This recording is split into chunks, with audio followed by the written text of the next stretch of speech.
So, ladies and gentlemen, I've always had a great fascination with this player because not only was he undrafted, he overachieved to a level that made him a kind of a folk hero for fans of the New Brunswick Hawks, the Moncton Alpines, Toronto Maple Leafs, and the Montreal Canadiens, as well with Team Canada and internationally. He was a big factor in many Team Canada squads of the late 80s into the early and the mid 90s.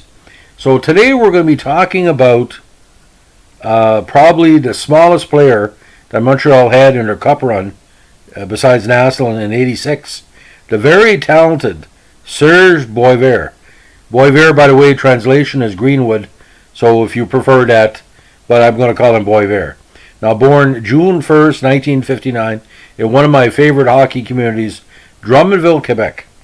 He first came to major prominence, and I still don't understand why he wasn't drafted, ladies and gentlemen. He had 3 really successful seasons with the Sherbrooke Castors of the Quebec Major Junior Hockey League. Now, some people believe his best season was his second, where he had 122 points, including 50 goals in 72 games and 28 points in the playoffs.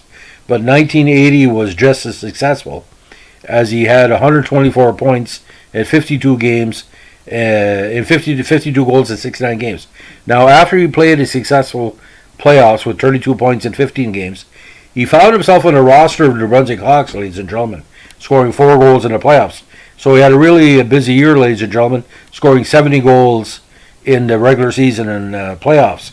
Now, he came back to the Hawks in '81, 46 points, including 19 goals, and '83 he split time between the Moncton Alpines with 18 points and the St. Catherine Saints with 19 points in the AHL, and finally got the big call-up, ladies and gentlemen, with the Toronto Maple Leafs when he had 2 assists in 17 games. Now he's played a full season in Moncton in '84 with 15 goals and 13 assists for 28 points. Now he got back to the NHL in '85. He had a very successful campaign with the AHL Sherbrooke Canadiens with 79 points in 63 games. Got a call up to the Habs, 4 points in the regular season, but a very successful total of 8 points in 12 games in the playoffs, including he was part of the classic 7-game series against Quebec where Montreal unfortunately lost in overtime.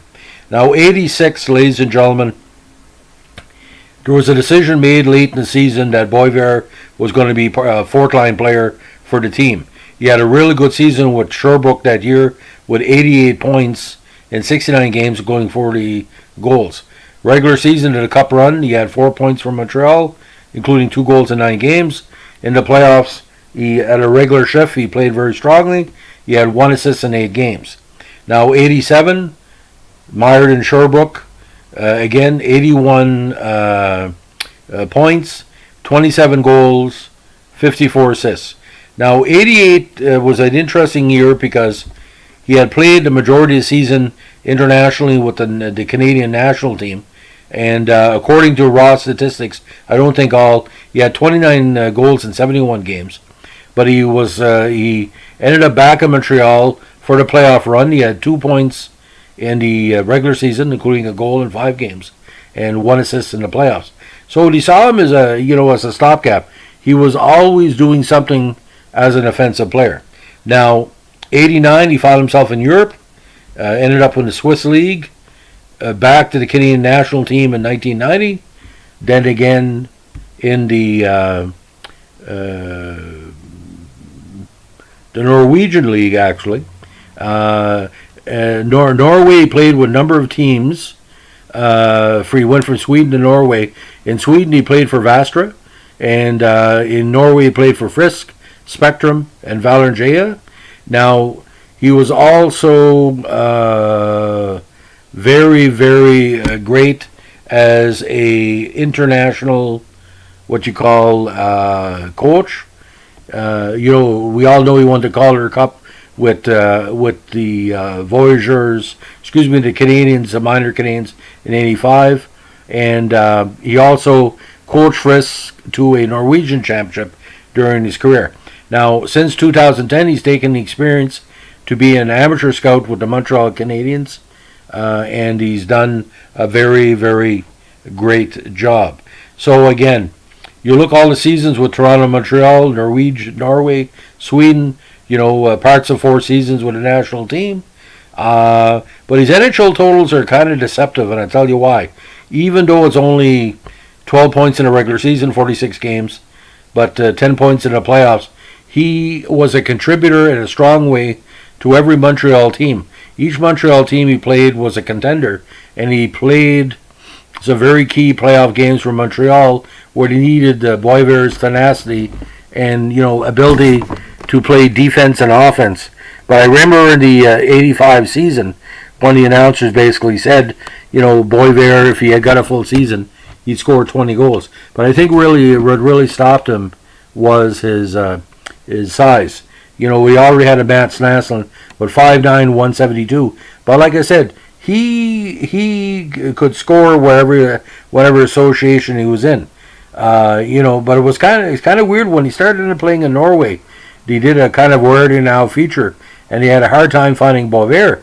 He thought maybe he had just disappeared, and no internet back then. He was over in Norway, or no high-speed internet, as we say. But you look at him playing in Switzerland for Davos, the Swiss League, the Norwegian League. But that 88 season where Canada was back on the map on the Olympics, and those 57 points in those contests, or what he called calculated contests, just tremendous. Great player for Team Canada, great person, great athlete, and any team that had Serge Boisvert, it was a benefit because he was good with the kids, he was good with all the fans, and like I said, he stands out as one of the most respected players of that undrafted era of the Montreal Canadiens and the Leafs of the early 80s. So, hope this finds you well. Have a great day. Bye.